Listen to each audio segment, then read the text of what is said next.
ನಮಸ್ಕಾರಗಳು. Love you ಜಿಂದಗಿಗೆ ಸ್ವಾಗತಗಳು.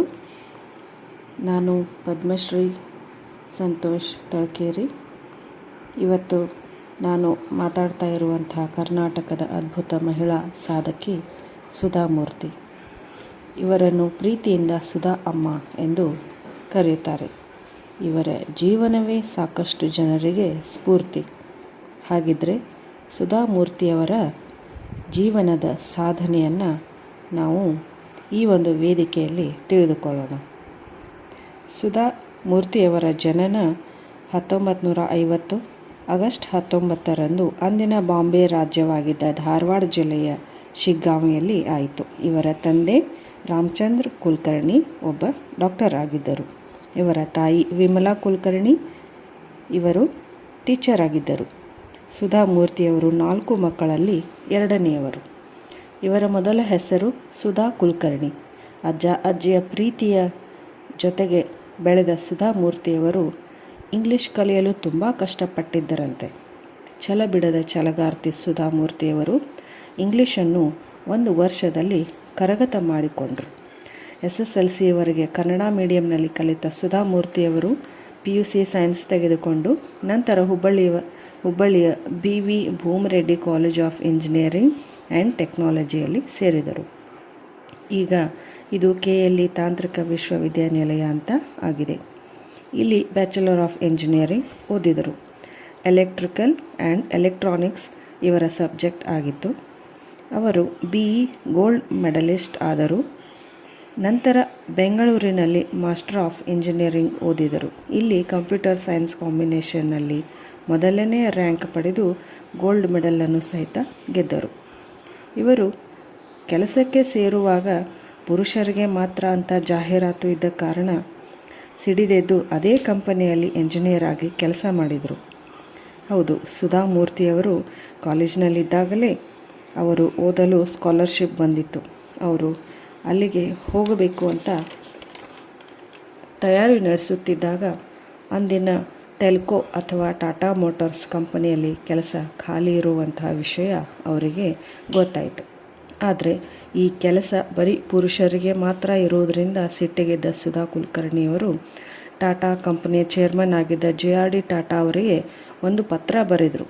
ಅದರಲ್ಲಿ ನಿಮ್ಮ ಕಂಪನಿಯಲ್ಲಿ ಪುರುಷರಿಗೆ ಮಾತ್ರ ಕೆಲಸ ಎನ್ನುವ ಪಾಲಿಸಿ ಇದೆ. ಆದರೆ ನನ್ನ ಪ್ರಕಾರ ಪುರುಷರಿಗಿಂತ ಮಹಿಳೆಯರು ಚೆನ್ನಾಗಿ ಕೆಲಸ ಮಾಡುತ್ತಾರೆ. ಅವಕಾಶನೇ ಸಿಕ್ಕಿಲ್ಲ ಅಂದರೆ ಅವರು ಹೇಗೆ ಅದನ್ನು ಸಾಬೀತು ಮಾಡೋದು ಅನ್ನುವಂಥ ಪತ್ರ ಬರೆದರು. ಇದರ ಬೆನ್ನಲ್ಲೇ ಮಹಿಳೆಯರಿಗೂ ಅವಕಾಶ ಕೊಡಿ ಎಂದು ತನ್ನ ಪಾಲಿಸಿಯನ್ನು ಟಾಟಾರವರು ಚೇಂಜ್ ಮಾಡಿ ಮಹಿಳೆಯರಿಗೂ ಕೂಡ ಅವಕಾಶಗಳನ್ನು ಕೊಡಲು ಪ್ರಾರಂಭಿಸಿದರು. ಸುಧಾ ಕುಲಕರ್ಣಿಯವರಿಗೆ ಸಂದರ್ಶನವನ್ನು ಮಾಡಿ ಅವರನ್ನು ಆಯ್ಕೆ ಮಾಡಲಾಯಿತು. ಟೆಲ್ಕೋ ಕಂಪನಿಯ ಮೊದಲ ಮಹಿಳಾ ಕ್ಯಾಂಡಿಡೇಟ್ ಅಂದರೆ ಅವರು ಸುಧಾ ಮೂರ್ತಿಯವರು. ಸುಧಾ ಮೂರ್ತಿಯವರ ಪ್ರಕಾರ ಆತ್ಮಸ್ಥೈರ್ಯ ಎನ್ನುವುದು ಎಲ್ಲ ಒಡವೆಗಳಿಗಿಂತ ದೊಡ್ಡದು. ಎಷ್ಟೇ ಹಣ ಸಂಪಾದಿಸಿದರೂ, ಎಷ್ಟೇ ಆಸ್ತಿಯನ್ನು ಗಳಿಸಿದರೂ, ಎಷ್ಟು ಕಾರು ಬಂಗಲೆಗಳನ್ನು ಮಾಡಿದರೂ ಸಹಿತ ನಮ್ಮಲ್ಲಿ ಆತ್ಮವಿಶ್ವಾಸ, ಆತ್ಮಸ್ಥೈರ್ಯ ಅನ್ನುವುದು ಇಲ್ಲದೇ ಇದ್ದರೆ ಜೀವನ ಮಾಡೋದು ತುಂಬ ಕಷ್ಟ ಆಗುತ್ತೆ. ಅವರ ಕಾಲೇಜಿನಲ್ಲಿ ಕಲಿಯುವಾಗ ಬೇಸಿಕ್ ಫೆಸಿಲಿಟೀಸ್ ಸಹ ಇಲ್ಲದೆ ಅವರು ಕಾಲೇಜು ಕಲಿತರು. ಆದರೆ ಈಗಿನ ಅವರ ತಮ್ಮ ಜೀವನದಲ್ಲಿ 14,000 ಟಾಯ್ಲೆಟ್ಸ್ಗಳನ್ನು ಇವಾಗ ಅವರು ಕಟ್ಟಿಸಿದ್ದಾರೆ. ಈಗ ಒಂದೊಂದಾಗಿ ಇವರ ಸಾಧನೆಗಳ ಬಗ್ಗೆ ಹೇಳ್ತಾ ಹೋಗೋಣ. ಇನ್ಫೋಸಿಸ್ ಬೆನ್ನೆಲುಬು ಸುಧಾ ಮೂರ್ತಿಯವರು.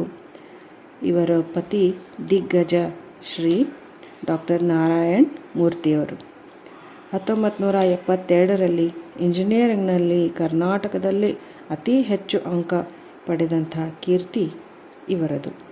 ಅಂದಿನ ಮುಖ್ಯಮಂತ್ರಿ ದೇವರಾಜ್ ಅರಸ್ ಅವರ ಕೈಯಲ್ಲಿ ಚಿನ್ನದ ಪದಕವನ್ನು ಪಡೆದಂತಹ ಮಹಿಳೆ ಸುಧಾ ಮೂರ್ತಿ.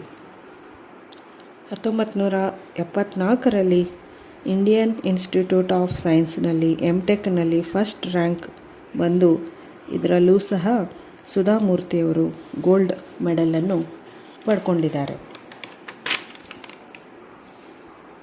ಭಾರತದ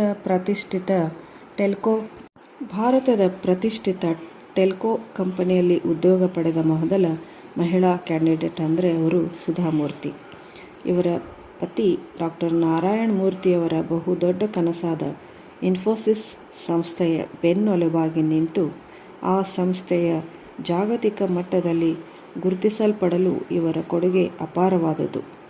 1996ರಲ್ಲಿ ಸ್ಥಾಪಿತವಾದ ಇನ್ಫೋಸಿಸ್ ಸಂಸ್ಥೆಯ ಮೂಲಕ ಶಿಕ್ಷಣ, ಆರೋಗ್ಯ, ಸಾಮಾಜಿಕ ಕ್ಷೇತ್ರ, ಕಲೆ, ಸಂಸ್ಕೃತಿ, ಗ್ರಾಮಗಳ ಅಭಿವೃದ್ಧಿ ಸೇರಿದಂತೆ ಹಲವಾರು ಸಾಮಾಜಿಕ ಕಾರ್ಯಗಳನ್ನು ಮಾಡುತ್ತಾ ಬಂದಿದ್ದಾರೆ. ಇತ್ತೀಚೆಗೆ ನಡೆದಂತಹ ಕೊರೋನಾ ಘಟನೆಯಲ್ಲಿ ಬಹಳಷ್ಟು ಪ್ರಮುಖವಾದಂತಹ ಪಾತ್ರಗಳನ್ನು ಸುಧಾಮೂರ್ತಿಯವರ ಇನ್ಫೋಸಿಸ್ ಸಂಸ್ಥೆಯು ಕೈಗೊಂಡಿತು. ಇದರಿಂದ ಹಲವಾರು ಕೊರೋನಾ ರೋಗಿಗಳಿಗೆ ತುಂಬ ಸಹಾಯವಾಯಿತು ಮತ್ತು ಅನುಕೂಲವಾಯಿತು. ಬಾಲ್ಯದಿಂದಲೇ ಕನ್ನಡ ಭಾಷೆಯ ಮೇಲೆ ಅಪಾರವಾದಂಥ ಒಲವು ಹೊಂದಿದ್ದ ಇವರು ಉತ್ತಮ ಲೇಖಕಿಯಾಗಿ ಗುರುತಿಸಿಕೊಂಡಿದ್ದಾರೆ. ಇಲ್ಲಿಯವರೆಗೂ 24ಕ್ಕೂ ಹೆಚ್ಚು ಪುಸ್ತಕಗಳನ್ನು ಬರೆದಿದ್ದಾರೆ.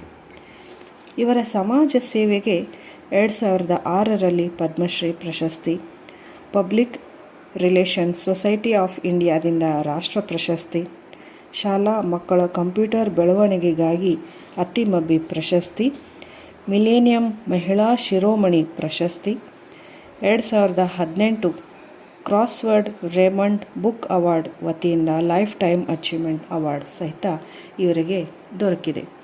ಇವರ ಜೀವಮಾನ ಸಾಧನೆಗಾಗಿ 2019ರಲ್ಲಿ ಜಿ ಕನ್ನಡದ ವೀಕೆಂಡ್ ವಿತ್ ರಮೇಶ್ ಇವರು ಹೆಮ್ಮೆಯ ಕನ್ನಡತಿ ಪ್ರಶಸ್ತಿಯನ್ನು ಕೊಟ್ಟು ಗೌರವಿಸಿದ್ದಾರೆ. ಈ ರೀತಿಯಾಗಿ ಸುಧಾಮೂರ್ತಿಯವರು ತಮ್ಮ ಸರಳ ಸಜ್ಜನಿಕೆಯ ಜೀವನದಿಂದ ಪ್ರತಿಯೊಬ್ಬರಿಗೂ ಅವರ ಜೀವನಕ್ಕೆ ಸ್ಫೂರ್ತಿಯ ಸೆಲೆಯಾಗಿದ್ದಾರೆ. ಅವರ ಸರಳತೆಯನ್ನು ನಾವೆಲ್ಲರೂ ಸಹ ನಮ್ಮ ಜೀವನದಲ್ಲಿ ಅಳವಡಿಸಿಕೊಂಡು ಅವರ ಆದರ್ಶಗಳನ್ನು, ಅವರ ತತ್ವಗಳನ್ನು ನಮ್ಮಲ್ಲಿ ನಾವು ಬೆಳೆಸಿಕೊಂಡು ನಮ್ಮ ಜೀವನವನ್ನು ಸಹಿತ ನಾವು ಆದಷ್ಟು ಒಳ್ಳೆಯ ಮಟ್ಟಿಗೆ ತೆಗೆದುಕೊಂಡು ಹೋಗಬೇಕು ಅನ್ನುವಂಥ ನನ್ನ ಒಂದು ಆಶಯ ಇದಾಗಿದೆ. ಸುಧಾಮೂರ್ತಿಯವರ ಒಂದು ಭೇಟಿಗಾಗಿ ನಾನೂ ಸಹ ಕಾಯುತ್ತಾ ಇದ್ದೇನೆ. ಅವರ ಒಂದು ಆದರ್ಶಗಳು ನನಗೆ ತುಂಬ ನನ್ನ ಮನಸ್ಸಿಗೆ ಬಹಳಷ್ಟು ಮುದವನ್ನು ನೀಡಿದ್ದಾವೆ. ಇದರಿಂದ ಸುಧಾಮೂರ್ತಿಯವರ ಒಂದು ಜೀವನ, ಅವರ ಆದರ್ಶ, ಅವರ ಸರಳತೆ ನನ್ನನ್ನು ತುಂಬ ಮಂತ್ರಮುಗ್ಧವಾಗಿಸಿದೆ. ಅದಕ್ಕಾಗಿ ಈ ಒಂದು ಸಂದರ್ಭದಲ್ಲಿ ಅನೇಕ ಮಹಿಳಾ ಸಾಧಕಿಯರನ್ನು ನಾವು ಅವರ ಆದರ್ಶಗಳನ್ನು ನಾವು ಮೈಗೂಡಿಸಿಕೊಂಡು ನಮ್ಮ ಜೀವನದಲ್ಲಿಯೂ ಸಹ ನಾವು ಮುನ್ನಡೆಯಬೇಕು ಅನ್ನುವಂಥ ಒಂದು ಆಶಯದೊಂದಿಗೆ ಈ ಒಂದು ಅವಕಾಶಕ್ಕಾಗಿ ಧನ್ಯವಾದಗಳು. Love you ಜಿಂದಗಿ.